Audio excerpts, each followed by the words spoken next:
If you're listening right now to the Little House 50th Anniversary podcast, we know something about you. We know that you're obsessed with Little House on the Prairie. For more than half a century, Little House on the Prairie, the series and the books have been bright lights for people all over the world who seek out goodness, decency, and human connection. Here on the Little House 50th Anniversary podcast, we celebrate everything that made Little House so special. The stories, the characters, the actors, and the messages that have made Little House iconic family television. And a perfect counterpoint to a world that feels like it's going off the rails every day. Where is Michael Landon when we need him most? I'm your host, Pamela Bob. And I'm your prairie bitch, Alison and And I'm Dean Butler. Our hashtag imaginary boyfriend. Join us for our loving, quirky, and often irreverent conversations about the finest family drama in the history of television. And the imperfect people who made it that way. Presented by our devoted patrons and visit SeaMeValley.com. Hi, everyone. I was going to say hello, and then I changed it to hi, and it came out hi. I like Great way. You do it all the Great time. way Really to start good this one. Well, everybody, hello and hi. I'm Pamela Bob, your host, creator and star of Living on a Prairie. Things are going great. I am here with our wonderful prairie bitch, Alison and woohoo, and our beloved hashtag imaginary boyfriend who just did a spit take. I know, I Dean just Butler. spilled coffee all over me. What the hell? We're doing great, It's you my guys. life. Things are good. That's what imaginary boyfriends do, is they spill every... Actually, the imaginary boyfriend Right, never spills anything. No. I, on the other hand, spill everything. We spill the tea here on this podcast. That's what we do. How are you guys? What's happening in the world, in your life?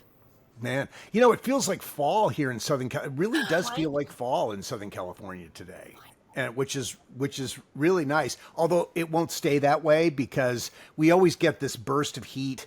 That's this Indian summer that takes us into October, sort of breaks at the end of October, early November, and then we're into whatever that fall thing is for us. Yeah. But it's really nice this morning.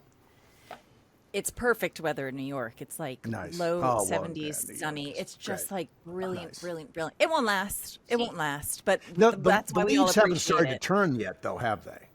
Not yet. We went on a drive. We went to Harriman State Park and went on a hike. Got caught in a torrential rainstorm on our hike, which was actually really fun. But the leaves were just starting to turn. Okay.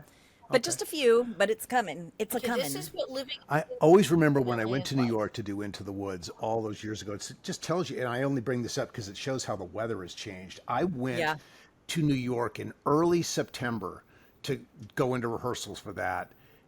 And there was, during the time I was there, in the first 2 weeks of September, everything changed and the leaves came off the trees and it was absolutely gorgeous. But it happened in the first 2 weeks of September. Yeah. That doesn't happen anymore. No, it doesn't. It doesn't happen till like way into October. And September is usually the best weather of the year. It's like brilliant, glorious weather. And then sometimes we get these really hot Octobers, which is weird. When I was a kid, this also goes to show you how much the weather has changed. When I was a kid, October was cold. Halloween was cold, like freezing. Like you have to wear your coat over your costume, which was always a bummer. Course. It hasn't been like that now for many years. Here's what LA is like. Wow. Here's what it's like. I'm driving in today, and I see these clouds rolling. The sky is turning black and gray, and these huge clouds. And I go, "Oh my God, there's a fire!"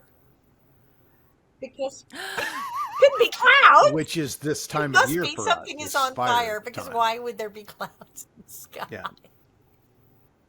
Interesting. I love how we legitimately talk about the weather on this podcast. Yeah, I don't know how we do that. it's But it's a really busy fall for us. I mean, Allison, you're traveling. We've just You guys are busy. we talked about Indianapolis last week. That Greenfield. We're preparing this event in Simi Valley that's very demanding time-wise. We're traveling in between there. There's a lot going on. Little House is a very busy world right now, and of course, the new series is wrapping up production in Winnipeg, Canada, and we're going to be talking more about that as in the months ahead. But it is wrapping up production after its first season of 8 episodes. We believe that's what it is 8 episodes. So, it's exciting. There's going to be a lot more to talk about with Little House in the months ahead. Yes, there will be. And just a reminder, tickets, when this drops, tickets will be on sale for our live podcast event, November 22nd at Green Room 42 in New York City. And if you cannot be in New York City, you have a live stream option, so you can watch from anywhere around the world. It's going to be so much fun. I'm so excited. Don't tell who the special guest is, but we do. Oh, okay. Okay. All right. Very good. And then also, of course, currently on sale is our event in Simi Valley at Little House on the Prairie, castreunions.com for information about cast. Yeah, no, it's going to be it's very Christmassy looking website. No question. It is. It's so pretty. It's really well done. The website is beautiful. We have a great guy, Michael Sharps in Columbia, California. And Michael, if you're listening, you are so awesome. And the website's feel beautiful. like we stumbled into somebody wonderful when we met you and started working with you. So, we're just like, Michael's been spectacular for us. Good. You deserve it. Yeah. Well, thank you for that. Shall we? So let's get into this. All right. We have a classic Oleson episode. Classic in terms of how horrible the Olesons are. And a classic Garvey episode that is so good. It's such a good one. But first, produced by Prairie Partners and UBN Go. This is the Little House 50th Anniversary Podcast. It would be weird to talk about a Little House episode if it wasn't the Little House 50th Anniversary Podcast. Just saying.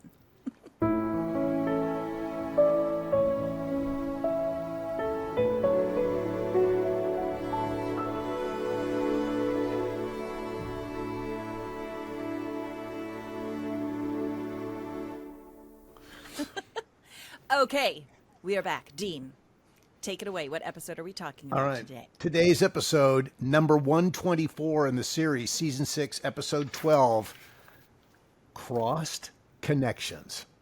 Premiered on December 10th, 1979, written by Don Ballock, who really came into the series around the same time that I did. He may have been there for season 5 as well, but I got to know Don quite well as we were getting into doing season 6. Written by Don Ballock. This one directed by Michael. I think he had a field day with this. Alison, what's it about? So many things, and it's what is mine? And that's what is full. Okay, Cross Connections is a tale of crossed wires and crossed hearts. Walnut Grove enters the modern age with the arrival of the telephone service in Walnut Grove, which kind of works because this was would be 79, telephone 76. Yes, they started putting them in place. So, historically accurate for once. Yes, okay. Harriet Oleson immediately becomes the town's very first and most dangerous gossip switchboard operator because they let her run the switch. Yeah. Harriet eavesdrops on literally everyone. Business deals, listened, romantic feelings, spilled, confessions, weaponized. Yes. Walnut Grove is in chaos, and the Garveys are on the verge of divorce. Moral of the story, Prairie may have room for log cabins, outhouses, and one-room schoolhouses, but it is not ready for party lines, call waiting, and voicemail. It's a real allegory for a lot of the internet stuff people deal with now with gossip. Oh, no kidding. Yes, of course. Very much like, internet bullying, totally 100%. This show is still currently relevant today again. Yes, prescient on the future. It really is. I'd forgotten. I'd seen that this was obviously during my first season on the program, so I was watching it very closely. And now I was not in the episode, but I know I was in my this was my first season. I was in the 7 out of 13 part of my deal, so it just there were episodes I was not going to be in. You weren't introduced till mid-season? No, first episode. In you were season first 6. episode, but you only had 7 out of 13. Got it. 7 out of 13, and in each half. And so the way that works is you get 7 out of 13, and then when the season is picked up for the remainder of the season, and it was purchased for the full season, so we knew that it was going to be, I was going to get 13 or 14 episodes, something like that, which I think it was maybe 13 episodes I did in the first year. My God, even you just saying that, like, thrilling. I can't. When that day comes, when someone's like, "You picked up into a series, you're doing 13 episodes," it's going to be an amazing day. I know. That's incredible. And television is so different today, where your Netflix and all the streaming services buy and they're making 5, 6, maybe 8 episodes, 10 on the outside, maybe, which would be a huge commitment. Yeah. It's a different world. It forces people to deal, or allows people to deal with material in a very different way. The sheer volume of content that was being created in those 26 days was just episodes. enormous. Yeah, well, for us crazy. it was 22. It was 22. Which is still crazy for an hour-long drama. It's so weird. I feel very old because we would shoot shows, and like it says, this aired on, and this was shot on, shoot day, air day, air day. Now I feel so silly. I feel very old. People say, "So, your show, when is your show on?" Would you like it to be on? If you shot 10 episodes of Stranger Things, whatever, and then you dump them all at once, when is your show on? Normally you'd say, "Well, my show is on Monday night, round the clock." And now whenever you want. Right. Well, now, of course, with things like Roku, where we literally are on 24 hours a day, 7 days a week, the whole series, all of it. Rolls by in about 4.5 days, I think. I mean, it's whole every year, that countdown to it's more days than that. It's more like 8 days. Where it's all day, all night, all Prairie, and it's a week. They get through the whole thing in a week. Of course, it's on 24/7, but it's a week long. Commitment. Yeah. You can watch it all that fast. It's amazing. And people do. Depression of I dare you not to go on meds after this. Yeah. Okay, let's start the episode. So let's get into this. The first image is jarring as heck, and the music is like ba-ba, and it is a telephone pole going up in Walnut Grove. And I have to say, it is crazy to see this image of like modern day all of a sudden hitting Walnut Grove. It's really a mind bend in my brain. Was it to you? It's crazy. Yeah, it was it was so weird.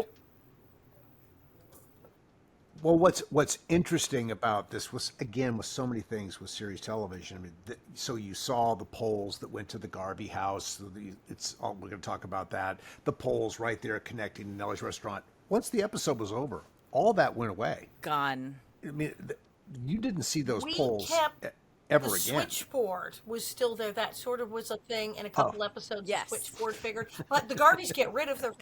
Nobody wants a phone after this episode. Nobody wants a phone, but we do still have.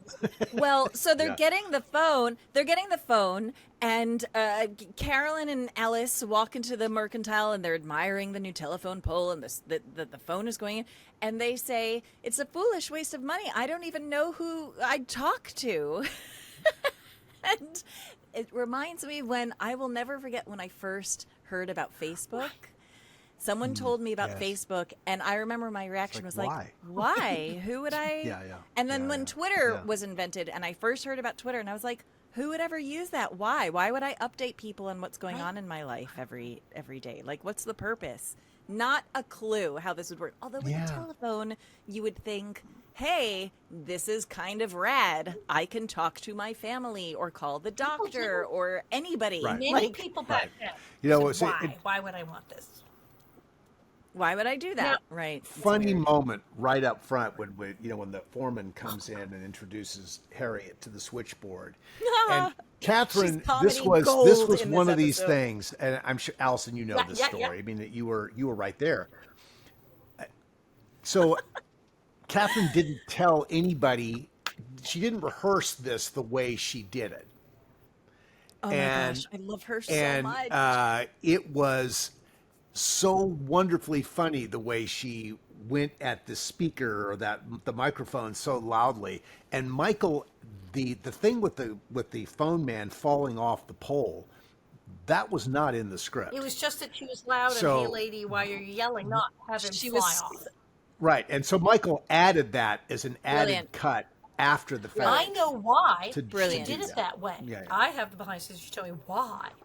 Well, is it something about her mother, right? Wasn't it her mother? Her mom and dad, they would live out in the country. I remember Catherine was not young. Catherine, she died a few years ago in her 90s. So we're talking way back in the day when she was a little girl, way back in the day, and they were out in the country. So they got a phone, and it was like this episode. Nobody had a phone. They got a phone, and her father was, she said, kind of an idiot, and he got the phone and didn't know what to do with it, and he went, "Hello!" and would like scream into the phone, like, "Oh!" And her mother never. No, that's not. You just say hello. You don't like yell ahoy. You don't like scream at the top of your lungs.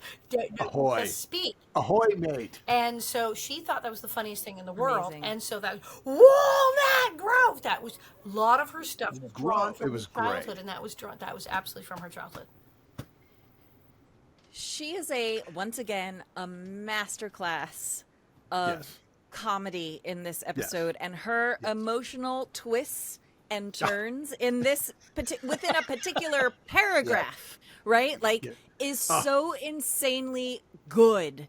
I mean, she's just the most incredible actor, and because all of it is so truthful, even in her ridiculousness, it's all grounded in absolute Harriet Olsen truth, which is why you believe it. I know. Well, Alison was so right there through all of this, Okay, another favorite moment. Okay, when she says, "Thank God we're rich," and I actually say, "Amen." Yes. Amen. And this is the thing. I love it. And I mentioned this the other day. This That we're episode so is awful. wild. This episode.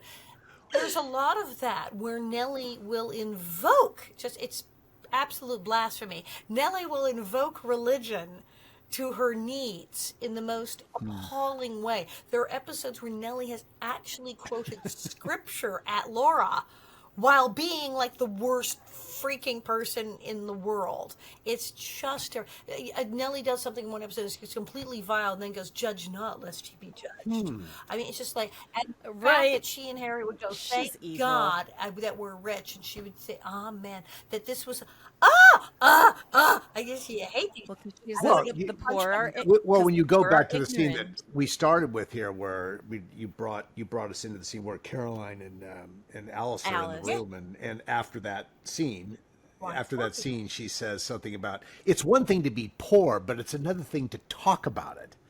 Another thing to tell your friend or to admit it in some way. And I say, the poor are thought that ignorant. was The poor are ignorant. Yes, the poor are ignorant. Yeah, Okay, and that's why they never amount to anything. I have a actual technical / historical question. Yes. So Mrs. Olsen talks about how much money she's going to make on this franchise of the telephone. Can you explain to me, because I legitimately don't know, how did this work? How did the telephone work? Like, how are they making money? Everyone's talking about how expensive it is. I have no idea how They're it not works explaining back how then. they pay, because are they mailing a check? Are they coming down to her and have an account with her? Right. Because you would have to pay the person who had the franchise in town. That would be your phone company before they were and kind of wait. So the franchise was the phone company. So you would probably. Yeah, I don't know that this was an accurate telling of how this worked. Got it. Frankly, Well, I do have it worked for the mythology of the show that Time-wise, Harry it works because it's okay. We're 1979, so it would be 79, but 1879. Telephones, 1876, and it was 1877 when Holmes Burglar Alarm Company in Boston put in the first switchboard. I knew she was going to have facts. And they put in a switchboard. So companies like You the with your bank has a factoids, I love switchboard. that. They needed it for business, so they install a switchboard there. So certain businesses initially installed switchboards because they needed them to communicate with their people. So regular people weren't getting them right away. And then you had to pay somebody, but I would imagine that the operation of the switchboard, there had to be some setup where you had to pay a fee for these calls, to handle your calls. How was that administered? Obviously, somebody had to come down there with the money, but And how it worked was, if someone needed to make a call, they had to go through an operator who would then connect. Well, couldn't you do had it to directly. ring. You had to ring the operator. So where we grew up, and I've talked about our family ranch a lot. When I was a little boy, our telephone at the ranch was a party line on the road that we were on. So you could, if you picked up the phone and someone else was talking, I mean, there could literally only be one call going on this road at one time. Oh, wow. And to get the operator on the line, you dialed or something, and it rang at the switchboard, and she could connect you to who you were calling. Now, this ended relatively early in my Yeah. youth, but I do remember the switchboard operator was, I don't know, it wasn't the phone company where she was, but she was, so maybe this is more accurate than I'm suggesting, because she was like, the switchboard was in the back of a Yeah, bar yeah. in the little town where this was, and the woman was there. It was the same woman. It was one operator, and she was there seemingly during business hours all the Yep. time.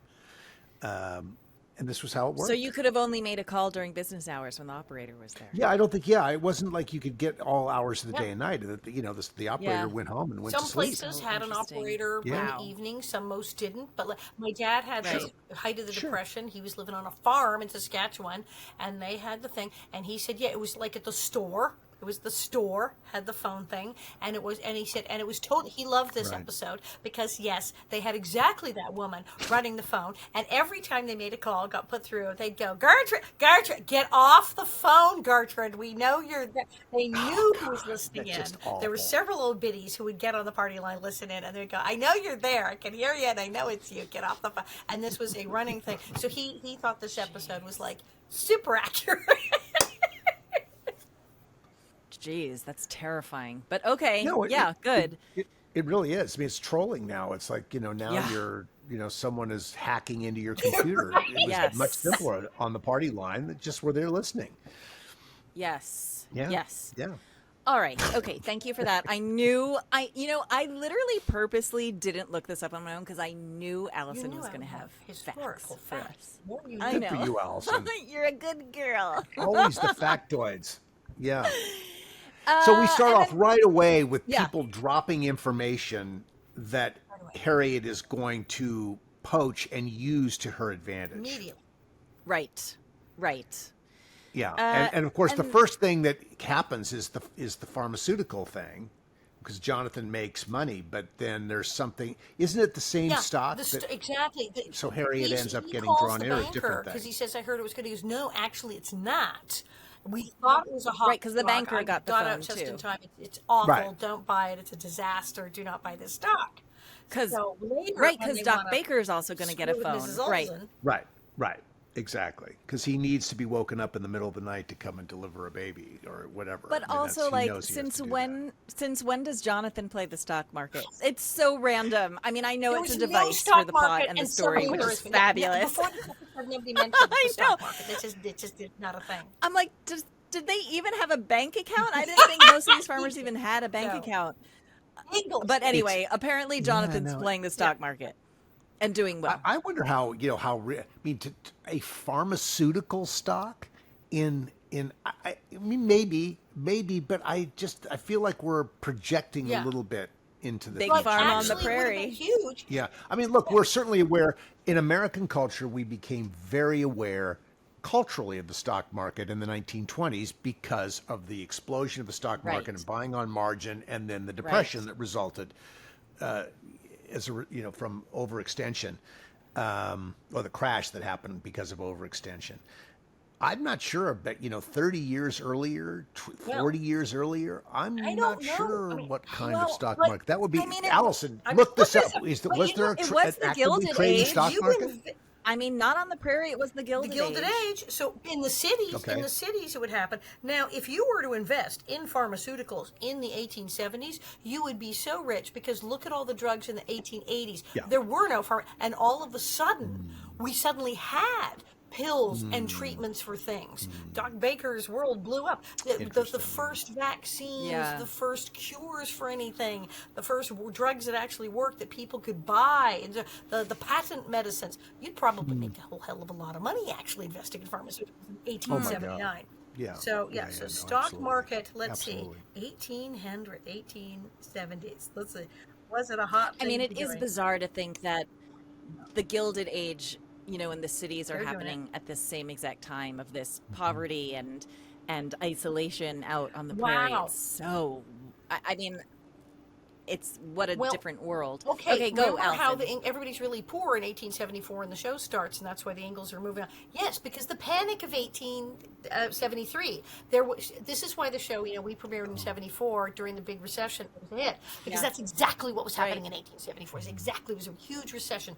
The stock market was definitely going on for hundreds of years, but it was notably defined by the Panic of 1873, triggering a severe and prolonged economic downturn known as the Long Depression, or the Panic of 74, huge recession. So hence why all these financial problems for the Ingalls and moving, that was part of that. It was a global crisis. There was a stock market crash in Vienna in 1873. The American banking for J. Cook and Company failed. Huge overexpansion after the Civil War, yada, yada, yada. But yeah, so people probably would have been a little hesitant to invest in the stock market in the 1870s. But I also wonder, I also wonder about, even today, in terms of the percentage of people that are actively invested in the market, actively, is something like only about 10% of America is actually personally invested. Now, through pension funds, through, we all have a stake in this. But in terms of people who are really putting their money in the market and working, it is a relatively small percentage of Americans who are actually invested in the market directly. The stock ticker was invented, the little machine, 1867, so totally a thing.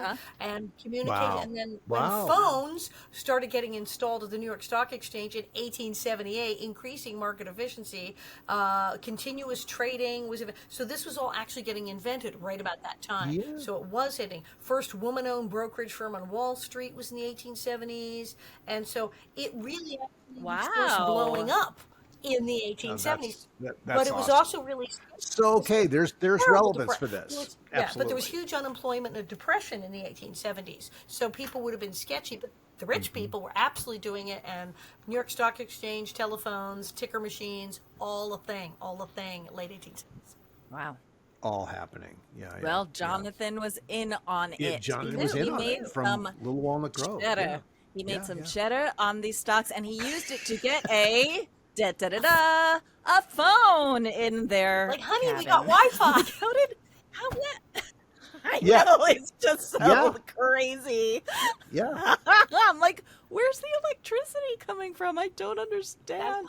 But anyway, he surprises Alice with a beautiful phone in their home. Alice is very thrilled. She gets to talk to her mother. She has who immediately spills the tea. Letters that took months to get there before. She had probably not spoken to her mother in years. Oh, and also, sideline, the banker makes his first call at the bank, and he bets on a race. Racing bet. Yes. Yeah. That's $10, which is a lot of money. Yes. Yeah. Okay, and Mrs. Oleson is listening in on all of this, right? Yes. Just remember that for later. Okay, so and I operate Alice makes her first call, and as well. Yes, got it. Dangerous that the Olsons operate. But anyway, the Ingalls come over and they're seeing this phone for the first time. Ooh, speaking of phones, someone's phone is ringing. I just can I call you later? Perfect timing. Okay, so Alice makes her first call to the mother. They catch up for a minute, and then Alice's mother shares a surprise. Harold stopped by. Alice's face is shocked. Dropped. Yes. And we're all, who's Harold? Also, Harold? Clever cover. Alice is sharp, baby, because she covers up so well. I mean, how did she know to do that before there were, to make a nonsensical sentence? So everyone thinks that they're talking about something that they're not talking about, and the mother's like, "You can't talk about this right now." Necessity. She's like, "No, I can't." Yes. Was she the first person to do that? Has happened. Who is this Harold? Correct. The first Correct. That's what I'm saying. How smart now? She's literally the first person in history to do that. Yes, and so smart. I mean, really, for someone that's never talked on the phone before to be that quick on how to cover it up, brilliant. She's brilliant. Yeah. Okay, but now we're all left going, who the hell is Harold? Dun, dun, dun. Yes. Also, if you've noticed, Garvey's hands, he puts his hands on Allison's face, and they're like twice the size of her head. You don't realize how big Merlin big, man. Olsen is until his hands are swallowing her face. He's enormous. Yeah. He's like twice the size of Michael Landon.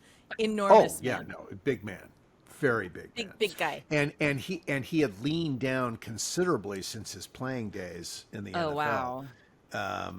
Yeah, I mean, Merlin was a very bright, well-educated, highly motivated individual. I mean, Merlin did what he made great choices and he was did really what good he in needed this to do to take episode. good care of himself. But he was a big man, no question about it. Yeah. He was Very also big man. he was really lovely in this episode. Really, really good. Okay. Later on, Alice calls her mother back. Yeah. And we hear about Harold, Allison's first husband. I know, Allison, you and I are about to go off on this relationship. You already But we know find where out- she and I are going about this. About how this Well, no, I'm He not has sure I just know, so I'm just hanging back here. You guys go ahead. we are very He has upset. spent 18 years in prison. It has taken its toll. He's a very sad, pathetic man. Jonathan does not know that she was married, even though she was only married for 3 weeks. But she never told Jonathan about this. Right. So this is Right. crazy to hear. Okay, Reason- go, Allison. There's good reason why. And she says, they keep saying, she doesn't say it was when I was young. She said, I was a little girl. And then her mother even backs it up and says she was a little girl. We're like, how bad is this story? How bad is this story going to get? How creepy is this dude? And It's the a answer bad is, story. he's completely creepy. It's terrible. It's a terrible story. He was a father figure to her. She lost her father He when was she a was boarder. little, and then A he boarder. became a father figure. It turns out this poor little girl, poor Alice Garvey, grew up in a boarding house, and her mother had all these strange know. men in the boarding house. She said, "Oh no, they were all gentlemen. They were all gentlemen." And this dude was literally a guy at the boarding house who knew her when she was a little kid, and then like groomed Yeah. her and married. Grooming before grooming was a word. It was a part of the lexicon. It wasn't. They knew what it was. They knew it was No, bad. They knew and then he turned out to be And just a so, thief and a gambler. Yet another example of Little House, like really stepping into. That's some pretty heavy duty stuff, and not unrealistic at all. I mean, really. Correct. not. They portrayed that I it's know. bad. She didn't know any better. The mother doesn't say any age. She says, well, when she grew into womanhood, not 18. They don't say 18. Basically, old enough that they went close enough. And this guy married this girly don't think was a little girl.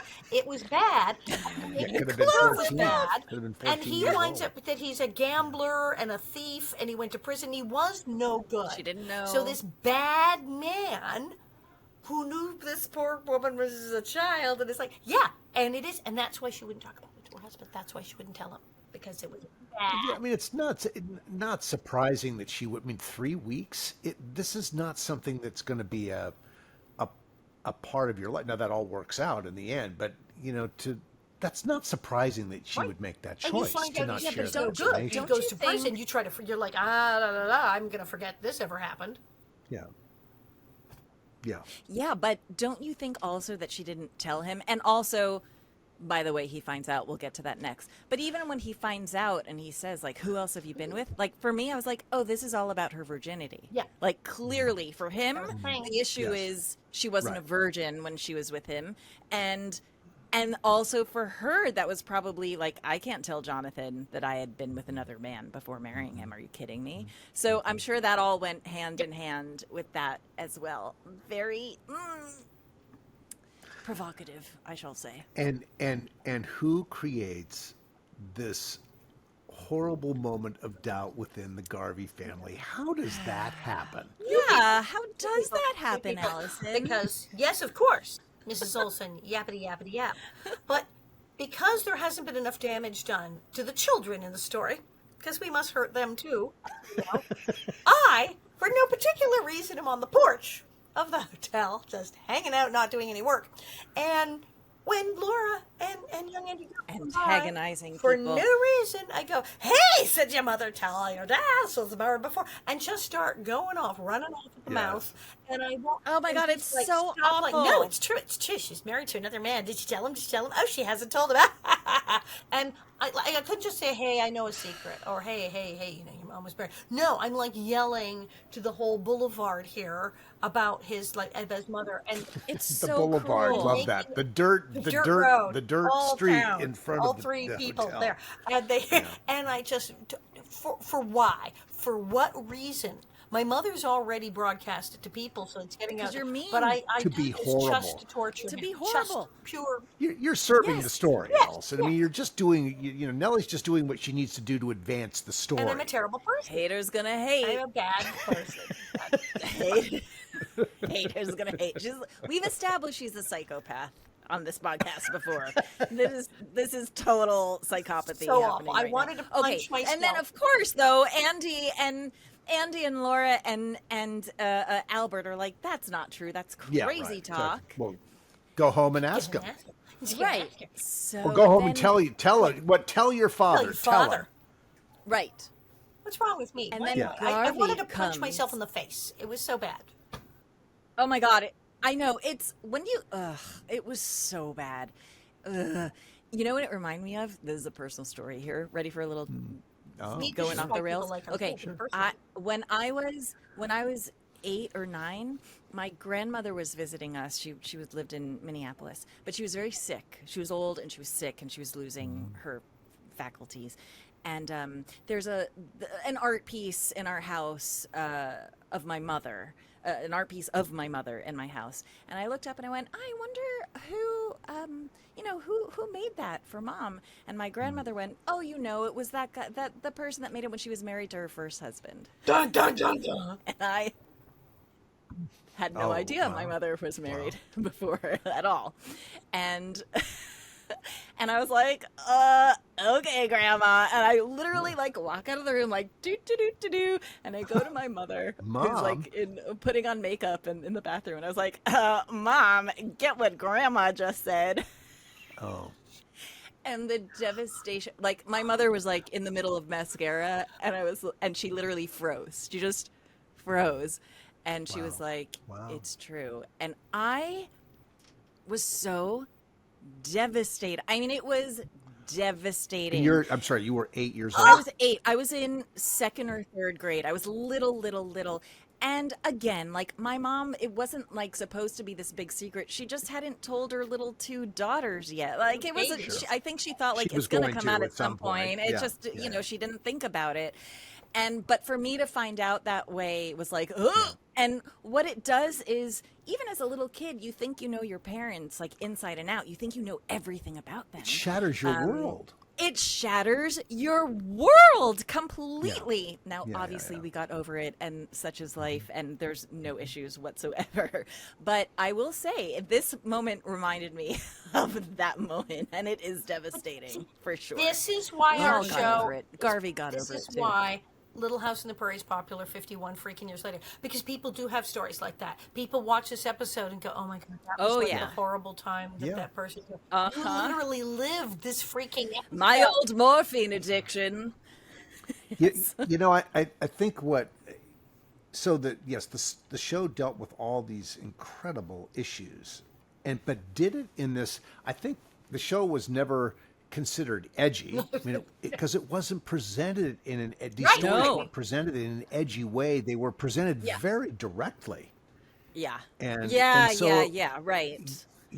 but the stuff was all there. Other shows would have done these things very differently. Little Right. House was just everything was open. It's right in your face, Yes, and it's on the out nose. there, and people have to deal. And But done so well. well, Anyway. it's clear. It's clear what's going yeah. on. Yeah, Right. So anyway, Jonathan Garvey goes to Mrs. Oleson, is like, how dare you spread lies? And, oh, God, she's so horrible. Her response is so crazy. I mean, she Yeah, just I heard it. brazenly is Yeah, like, yeah. no, it's not. She was married to this guy. He did this. He came out of prison and blah, blah, blah, blah, blah. And here's my question about that. Why would both Nellie and Mrs. Oleson so brazenly tell them when it directly puts them in the guilty seat of like, yeah, I was listening in on your conversation? Well, Like, because they were why? telling the truth. They were telling the truth. But it makes them guilty of listening into Oh, other of people's course, conversations. but I guess that they wasn't didn't the care about problem. They're not I mean, getting Alison, anything what do you out. think? That's what it's total because they're not. It's not like the money thing. They're not getting anything out of it. Just pissing off the Garveys. Like, what are you getting out of this? It's just trashing these people. Nothing except I know something you don't know. Neener, like a 4-year-old. They were just horrible. And Catherine also. Well, of course. I'm just, whoa, that's sort of indignant. How dare you question me? Right, it's right. The indignity of you confronting me. I know, it's so twisted. Right. It's the truth and it's mine and I get to do this. I paid for it. I get to have this. Right. I get to do this. I think the Olsons are the device. Of course, the Olsons are so useful in the program as the people who, have the stick of dynamite or the gasoline or whatever, and you're just tossing it into the room to see what's going to happen next. I mean, you've got to have that character. This is what I think the clarity of the evil is so clear. Thank you. There's no mystery as to where the problem is. Right, and it gets right to it. Like it gets which is great. I always think now Little here's House. the other masterclass. Yeah. Sorry, go on. No, you go ahead. I was going to say, this scene was an absolute masterclass by Catherine McGregor, her emotional ups and downs in this scene. Because, Jonathan goes after her acting indignant about it. Then Nell's coming in and being like, how dare you? Yeah. And she's like, well, he has It's an mine. awesome comeback, which is, what other idiot would have married you? Right? He leaves the room. And then and then she's hurt. She's hurt and says he's so insensitive. Yes, he's love been that. a horror story. He's so insensitive. And then this is like the cherry on the sundae.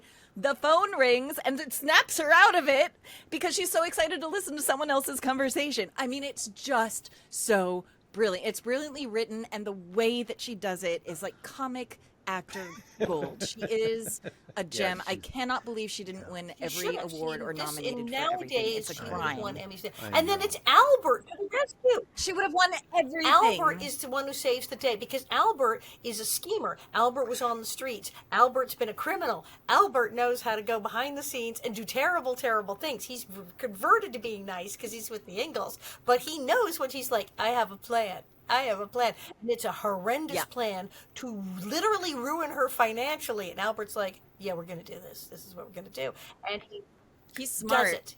He puts the plan in motion. He knows what to do.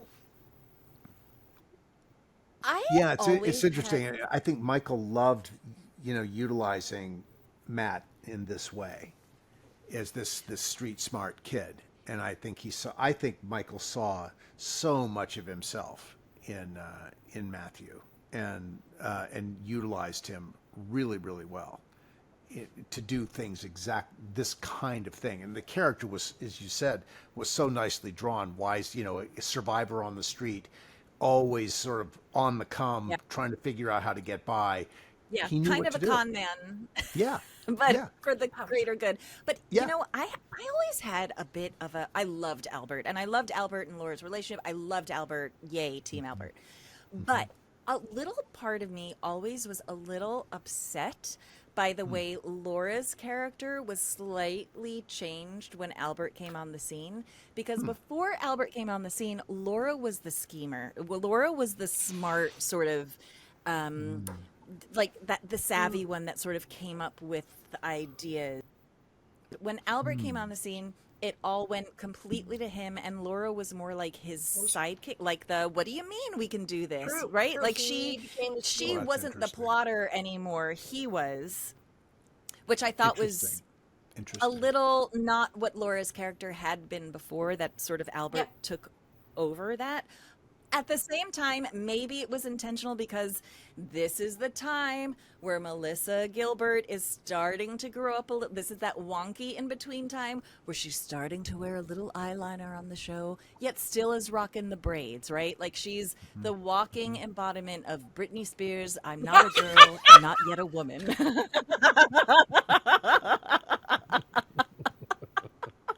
It's such an in-between Britney time. Spears was taken a lot farther in that direction than Melissa ever went. Yes, correct. Yeah, but that's an interesting take. Yeah. Right? Like Albert sort of took that role that Laura used to have when she was younger. They plotted together. Anyway, maybe it doesn't bother anyone. They worked together, but yeah, it's true. He became chief schemer, but he was really good at it. She may have said, "Wow, this kid's better at this than I am," because he was an actor. Yeah, I could learn a thing or two from this kid, right? Because he figured out. And so they concoct this whole plan, and then basically Albert just sort of steps back and allows the whole thing to explode. I mean, nothing else needs to be done. Yeah. He sets this thing in motion with the stock deal, they know she's going to do it. Boom. They know she's like, he said, and even says, how do you get to this person? Money. Hit her where it hurts in the pocketbook. In her pocketbook. In the pocketbook. And he knows she'll fall for it. And very smart. And the bank guy even digs the idea because he can't stand her. The banker's like, well, because he knows she listened in on his phone call too. I will participate in this fraud. Yes. But he could, as a banker, he probably could legally get in trouble. But he went, I'm doing this. Yeah, legal schmeagle. Okay, so Jonathan comes back home and he's like, what? Yeah. And Alice is like, yeah, it's true.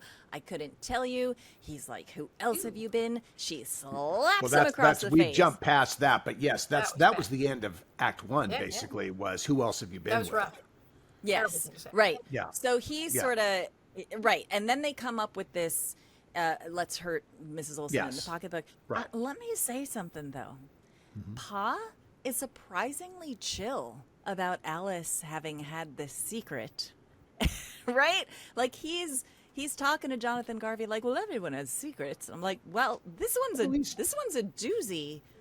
Yeah, he's taking, he's taking that high humanistic, that high road of we all make mistakes, and it doesn't mean that we can't be redeemed and we're not that we're not redeemable. And I think that is very consistent with the voice that Charles was always offering in the program. I mean, rarely maybe he to serve a plot, but here this was very, because this is his friend's problem, and he's trying to help his friend through a problem. And he sees clearly that of course Alice loves him, and he also knows they got a good thing. He's like, oh my, this guy's an idiot if he gives up this woman. He has totally a good thing with her. She totally loves him. He really loves her. This is dumb. It was 3 weeks. Clearly she was a kid. There's probably some horrible story about the fact that she was a child when this happened. So yuck, why are you beating her up over this? This is wrong. He knows it's wrong. Like, no, this is not a thing to die on this hill for. You have a much better thing going on than this nonsense. And as he says, oh, well, I didn't realize you were perfect. Because, sorry, I'm losing my thing. So I'm still here. There I am. I lost my thing. Oh, God. No. That was scary. It looks like I fell down a well. The whole thing about you're perfect. There you are. You're back. It was about farm. What did he do? Something about reading the Bible quotes. He said, "Well, if we were perfect, we'd be wearing halos instead of homespun." Was a big Charles line. Well, we'd all be wearing halos instead of homespun. He said at one point. So his thing of, who casting the first stone? You're not perfect, buddy. Nobody's perfect. Right. Seriously, and really, the Garveys are going to split up. Who's going to have you, dude? Get a grip. No, just you need to move past this one. Yeah, and he's right. He's very smart.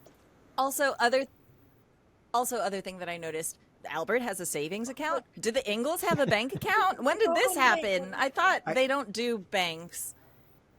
I wonder if that. I guess he does. He goes into the bank and he wants to put money in his savings account. Yes.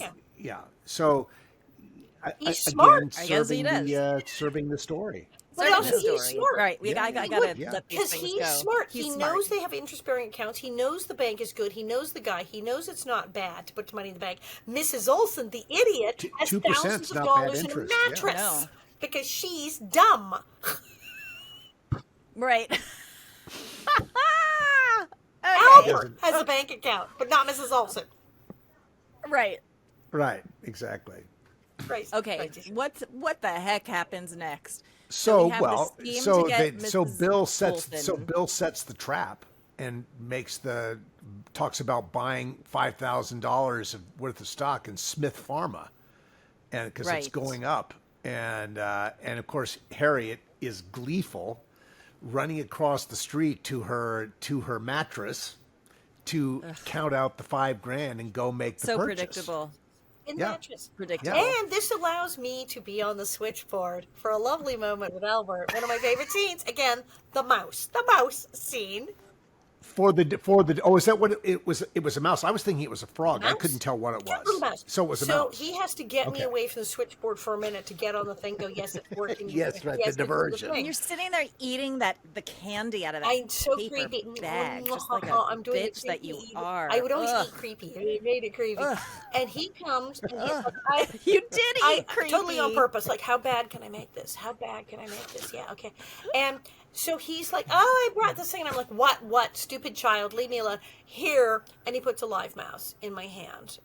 And I get it and flip out so hard that I jump up and run into the wall and do a run into the wall bit and then run out. And for the record, I have to say, I'm not Brilliant. actually frightened. Which clears the way for Bill to cancel his Now, stock. you realize it's one of those lovely Because things. you're not I listening love on that the line scene anymore. because in real life, I'm not scared of mice. I'm the least scared of mice. None of that. Yeah. Snakes, Oh. mice, rats. It's just none of it bothers me. And it was the cutest little mouse they had at the tail. No, it was a cute little mouse. I am totally not afraid of mice. I'm like, yes, it would do. In real life, it would do nothing. I was like, oh, awesome. You would. So like, I had to really act. And I was like, oh no, a mouse. Do you know that I ran a switchboard in high school with the cables like that? I actually did. At the What? time, I did in a dorm in my college dormitory. I did a switchboard They had 'em. with you pulled the cable out and connected Yes. people to their up until to their rooms. the so on. 1980s, Yeah. there were still a lot of cable. They looked better than the 1800s one, but they were still, you had to go, hang on a moment, and put the cable in to connect the calls, especially in offices. Where the call. And Yeah. I was in the Hollywood High School office, taking office service, and I ran the switchboard. And remember, high school, so I'm like 17 here. I was literally doing that while we were filming this. I knew how to run the switchboard. I was doing it at school that day. And it was I was Wow. really good at it because Hollywood High School, may I help you? I remember my mother called. She didn't know it was me. It was just freaking hysterical. But yes, so I actually know how to run a switchboard. So that was like method acting. Totally method. I love when Harriet won't order the stock on the phone because someone might Yes! be listening. Yes! Brilliant. Because It's just she's no like- dummy. Yeah, right. And she Okay. races off to in her buggy to wherever. I don't know, where is she going to buy this stock? I mean, is she going to Mankato, to Minneapolis, She did. She had to go whatever? drive into town. She's on a journey to buy the Yes, you have to stock, drive into town. and that's the end of Act 2. I think we should take a break. Yes, let's take a and little we will break. come back and see what happens in Crossed I love Connections. this. Do. Garvey on fire. Okay, we'll be right back. The Little House on the Prairie 50th Anniversary podcast is presented in part by VisitSiniValley.com. In the movie and television capital of the world, Simi Valley is the television home of the OG Little House on the Prairie television series, and people come to Simi Valley from all over the world to feel the Little House love. Simi Valley is the home of the Ronald Reagan Presidential Library, celebrating the legacy of an iconic American who embodied the can-do spirit of California. Visit Simi Valley, a warm, friendly community that knows how to make their guests feel welcome. Accessible and affordable, Simi Valley is a great place to live and a great place to start your next California adventure. Simi Valley is hometown America in the Los Angeles Basin. For more information about your Simi Valley visit, go to visitsimivalley.com. Okay, we're back, and Jonathan is leaving. He is hopping on a train Yeah. to, where does her mother live? Well, Minneapolis? he and Charles are going on a little trip. He just needs he needs to take a breath. And Yes. so he and Charles are He goes taking a to trip Charles. to go do some work in Minneapolis. Which conveniently Goes I think to it's Alice. Minneapolis, just right? happens to be right near where his mother-in-law lives. Just happens to be, so that Of he can course. say, I need a side job. Of Surprise, course. surprise. Okay, so then we're sitting at the table with Allison's mother, and we get the backstory, girl, and it is intense. Just like Allison said, she was a little girl. A week into, he was her father figure. Her father had all her died. life- It was in all a her boarding life house. since It she is was a tiny. sketch Whoa. situation. Whoa. And as soon Not as good. she grew But into Jonathan womanhood, now gets grew it. into, that's what she said. She didn't say when she grew up, when she was an adult, when she was 18. When she grew into womanhood. So this creep showed up when she was like, what, 5 and hung out till she hit puberty and then married her? What the pita? What, I mean, what is this? What is this story? It's gross. Who is It's mom gross. that let that happen? I mean, it's It's like, wrong. it's a different time. Well, she A also, different time, he was a different gentleman. We time. thought he had, she thought he was going to be rich. He's a gentleman. He's going somewhere. She had Right. no idea. He gambled. Right. He was always dressed He was so a well, catch. and he was. Yeah. It was just like he was marry all the that. kid off, you, and yeah. She'll be fine. Yeah. Right. Exactly. Yeah. Okay, so Jonathan's heart seems to be softening a bit towards Alice. Yet he still feels he needs to do one more thing, which is go to the Goes to Good see. He Times needs to meet Harold, Saloon to see Harold. who's Also, working at a. What was the Good name of the Times bar? I don't remember the Saloon, name of the bar, Good but Times Saloon. And it's a good time saloon, and I'm sorry, I didn't clearly hear no that. one has ever had a good time there Oh, ever. good. Yeah, They're that's right. all miserable. Everyone is there drinking No, alone, no. in misery, total alcoholic depression, drinking. It's not the good It is time saloon. No, it's It's not the Good Times Saloon. Yes, it's a very sad, sad saloon. And what a great piece of casting to hire Royal Dano brilliant. to be Harold. I mean, talk about a guy. I don't think I'd ever seen in anything I'd seen, and I don't know huge amounts of Royal Dano's work, but I never really had seen Royal Dano smile before. That's right. in anything that I'd seen him in. And to watch him express his sadness and then to share what a beautiful young woman Alice had been, and he'd made these mistakes, and boy, don't ever let that happen to you, young man, kind of thing. I mean, obviously this is right on the nose. But again, serving the story, and you have a wonderful delivery of this from Royal Dano. Except never before did I realize that Harold is also Sylvia's father. That's right. Oh, that's right. Of course. Oh my God. So bad. Oh my God. He was in everything. Isn't that funny? I had not remembered that, and when I was rewatching this, I literally Oh my gasped. God, I was that's like, right. "Oh my God!"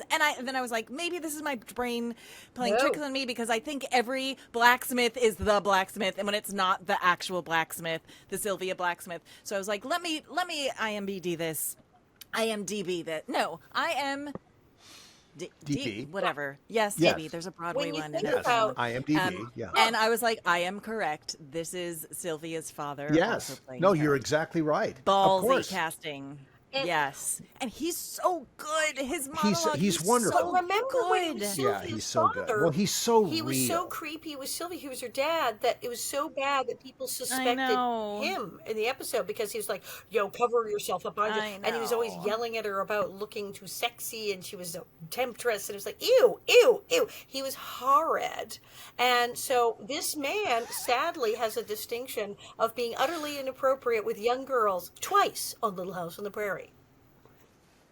I know. That's why it was a Yes. ballsy casting choice to bring him back for Sylvia's dad, which he was brilliant. I mean, it was the right casting choice. But I'm This is looking great. at this That man's is credits. his legacy He on Little goes all the House. way back. His credits He are goes back to insane. Motorola Television Hour era. He was in an episode of literally every single thing ever on TV, ever, ever, ever. He was in the Yep. movie The Red Badge of Courage. He was in Moby Dick. He was in everything. And it's like it's never ending. Well, I Yeah. think of him as being in the right stuff. That's where I really He's became aware. freaking He was the everything. he was the preacher in the right stuff who was always presiding over the funerals of these test pilots who died.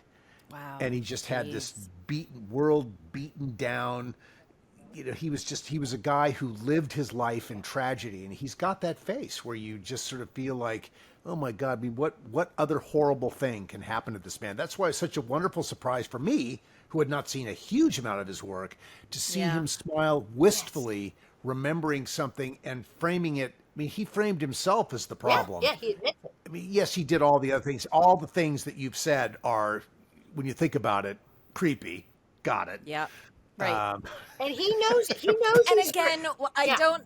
He knows it was all wrong. Yeah. He knows he's flawed. No, and also this is us coming from a 2025 of course. very jaded perspective, although truthful perspective, and that I never intended to be when this was written or when it was this is us current day going, wait a minute, because growing up, I never thought twice. I never looked deeper into maybe what that relationship was, other than what they say it is. But he cops to it. He's like, oh no, we know too wrong. much these she days. Was so young, and then not only was a gambler, I robbed a bank, I did this, she had no idea. So he does. He takes him and goes, yeah, this was one giant disaster from the get-go, and boy, did I screw that up. Right.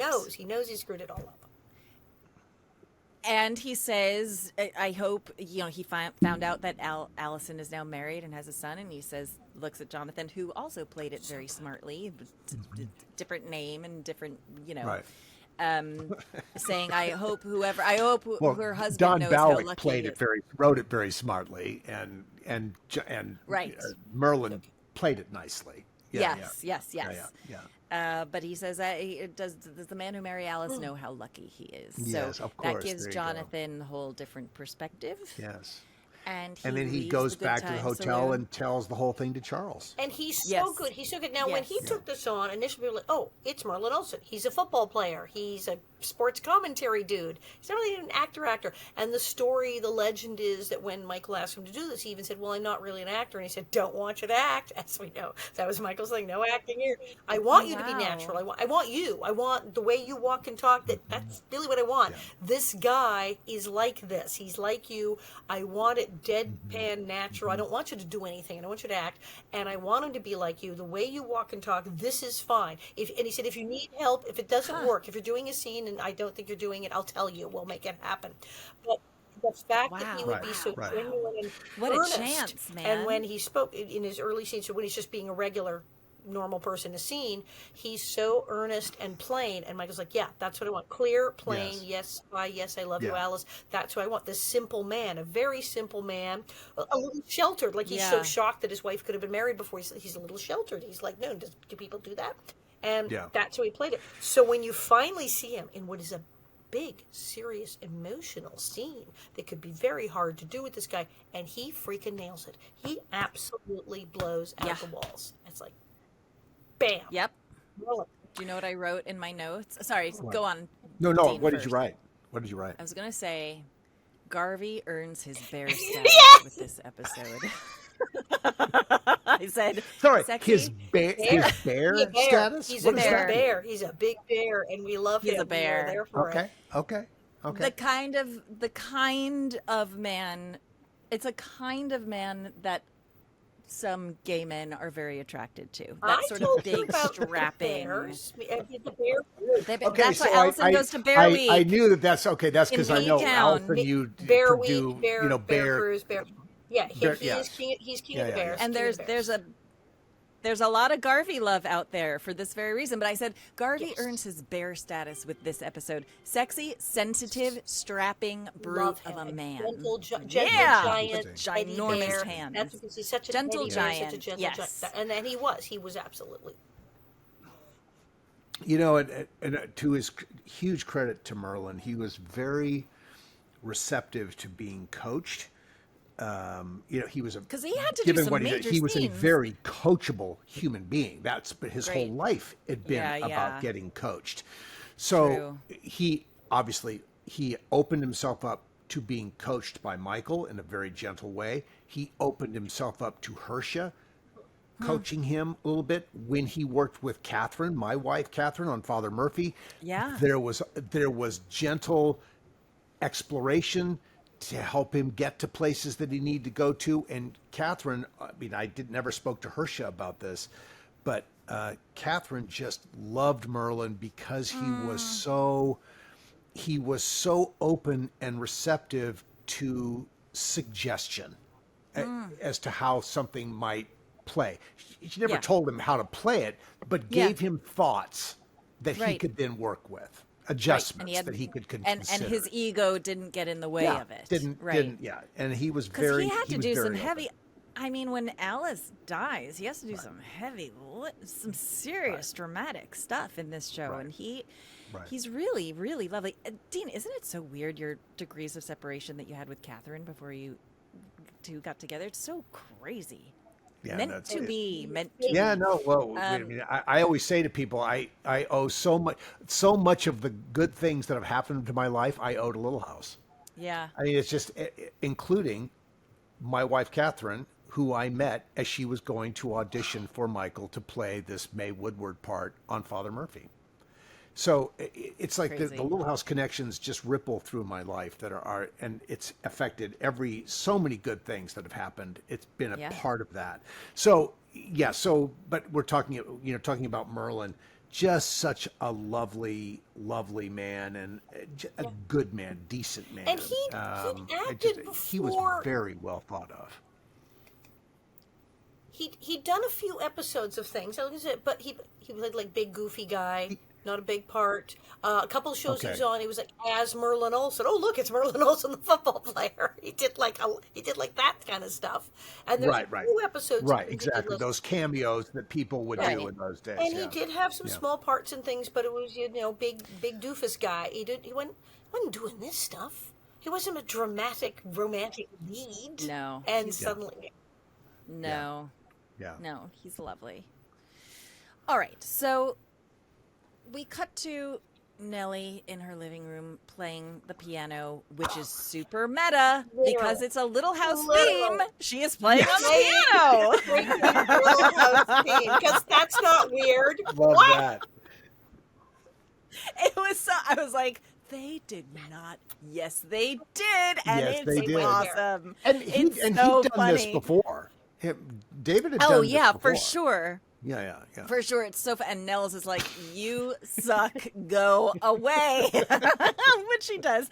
Which I love that also. They Nellie actually is had you play it pretty well. Well, and actually, I don't it wasn't play the piano, and I certainly didn't know. And they had me play the piano several times. Well, of course, they used to have me sing the famous Home on the Range, and I neither sing nor play the piano.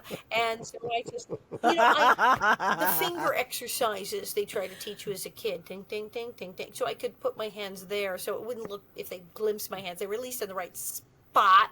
That was about it. And then, it was hysterical. I also love that she's like, you wouldn't talk to me like this if Mother was here. And he's like, yep. And I love it. It's so good. Which sets up the entry of the return of Harriet and the big comeuppance moment. It's so satisfying when Nels actually gets a win. It's so, the audience needs it every now and then. Yeah. We really need that kind of just dessert, you know? So Harriet loses her shirt on this bogus stock trade. And as she has no money, and he's like, I have money. You don't have money because the store is mine, not yours. You set that deal up, not me. La, la, la, la, la. I think that's really interesting that he takes the position that I got mine. What are you going to do? I love it. I mean, it's sort of an interesting in a marriage situation where, they've always talked about they did this together. The way Harriet was established is that she was from a wealthy family, and clearly she had $5,000 in her mattress, which was a lot of money in those days. And she did drag him into it because she's always said he got half interest in the store. Was like that was the dowry or something particular. And then so she says, "I'll let you have. Let me do this, and I'll let you have half in my other half. You'll have the whole store because I don't care. I'm going to make millions on this stock." And then she doesn't. Oh, wait a minute. So was that They was were that half said? and half. I'm sorry, I And I missed that. remember when I got the hotel, half interest in my store. So he'd gone. So they were halfies. But then she said, no. He's like, you can't take all that money. And she says, fine, you can have my half of the store because I'm not going to need it because I got to go do this. And then she comes back and he's like, you forgot So you just gave good. me your half of the store. And of course, he's doing it to teach her a lesson. And Of course. You know, she deserves it. She absolutely deserves it. So he's like, you need to get a job if you want to be with me. So she's loading the wagon with the fragile dishes Love that she that. plunks down in the back of the wagon. And she absolutely deserves every bit of it. Jonathan then returns home. With his hat in hand. Yes. Yes. And he knows he was wrong. Yes. And everyone is forgiven. And then the moment where I go, maybe not the best idea, which is he then knocks down the telephone pole. Right, showing from the big, his home. the bruising guy that he is. He can take down the phone pole with his hand, with his And I'm bare like, hands, do you and shake really it down. not want to have a phone alone on the prairie? Are you sure about Right, this and now decision? she can't talk to her mom. Don't know about I don't know. that. He tracks the phone, but then also they're Ever all again. connected. When he rips down that pole, those wires don't go just straight to the mercantile. Wouldn't he actually knock off? No, that's what I mean. That cuts He off would knock everybody. off phone service to everybody up the street for 9 houses. Yeah. Yes. It's like, no, you can't actually do that in real life. Yeah. It served the story, so we accept Yes. it Could've for what just it ripped the is. phone. But I thought, you're really going to want to tell He us. could just pulled it out of the wall. If he could have You're just gone in the gonna house and want a pulled it out of the phone. wall, that would have worked. He could have. Not as Right. But He's no, a he wasn't strapping going to do brute that. of a man. No, Yeah. he's a strapping brute of a man. He's going to rip the whole dang thing out of the wall. And that's it. Then we're happy. And poor Yeah. Andy through this whole thing. Gosh, But that he, little boy. Patrick was He was good in this episode. so terrific. Well, Patrick was terrific in everything. Patrick's a wonderful actor, and Patrick has a really nice range of things that he's, directions he's able to go as an actor, and he was able to be. He certainly could summon up that vulnerable, hurt child, and he did that beautifully here. And I think he had a wonderful relationship with Merlin. His own father he's was, talked to us about that. Allison, you remember Patrick's father, who was, exactly. Sort of older and It not was not well. Remember, he and was sick for a long. He was very Patrick sick. really needed somebody who he could turn to, and Merlin really took that on with him. And he was, so it was really a nice relationship that they had. And again, the allegory for the internet, because after a whole episode of internet bullying and people on your Facebook, and Nellie was exactly like someone's like, it's all over Instagram. The school bully who puts your stuff out on there, and then what do you do? What are the parents who finally said, that's it, we're ripping out, give me your laptop, give me your cell phone, we're not doing this anymore. And the frustration people feel now and go, that's it, I'm ripping out the Wi-Fi because this ain't safe. It's like, again, it's still relevant today, the urge to just go rip it out of the wall with all the BS on there. Yeah. Oh my gosh. I'm watching a Netflix doc. I just finished watching a Netflix doc that is insane bananas called Unknown Number. It's called Unknown Number. Yes. Oh my God. What's it about? Anyway, it's about these little teenagers, like girl and boy, and a few teenagers, like 14-year-olds, who for 2 years were getting bullied. They were getting unknown number texts, like 50 texts a day, like nonstop, 24/7 for almost 2 years of these horrible, abusive bullying things. Horrible, especially to this little girl. Wow. And then the FBI get involved. I mean, it is bad. The abuse is bad. And it turns out it was the girl's mother doing it the whole time. I know, it's bad.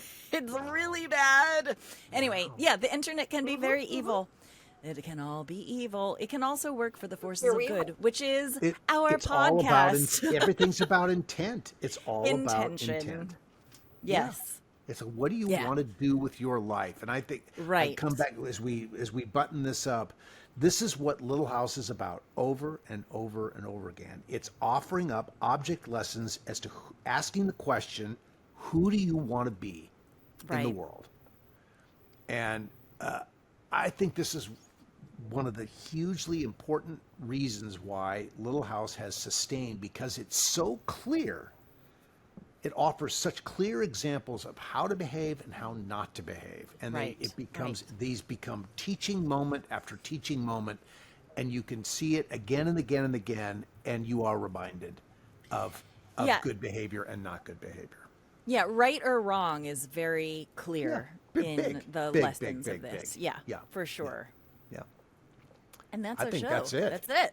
Yeah. This was a good one. Great. This was really, I love this episode. Gosh, I love this episode. it was so fun. I know this episode is so good, and the Oleson chef's kiss on the brilliance and the horror of it all. It feels so weird to love it because it's so awful. But gosh, you guys are good. I got you guys to are scream good. and What I got can to I scream say, and run Alison? into a wall. I had so much fun. This episode was awesome. What more could a gal ask for? All right, everybody. Thank you so much for being with us. You can check out everything that we're doing on our socials, Little House 50 Podcast, or our website, littlehouse50podcast.com. Look in our show notes for all the events. Our live event in New York City, November 22nd at Green Room 42. And if you can't be there, you can get live stream tickets. Woohoo! Anyway, that's our show for today. Bob, get the wig. Let's fly. I like my telephone. I don't know. Do you guys have a landline anymore? I don't have a landline. Breaking things. I broke a thing. Alison knocked her camera Thing fell. again. Hi, here I am.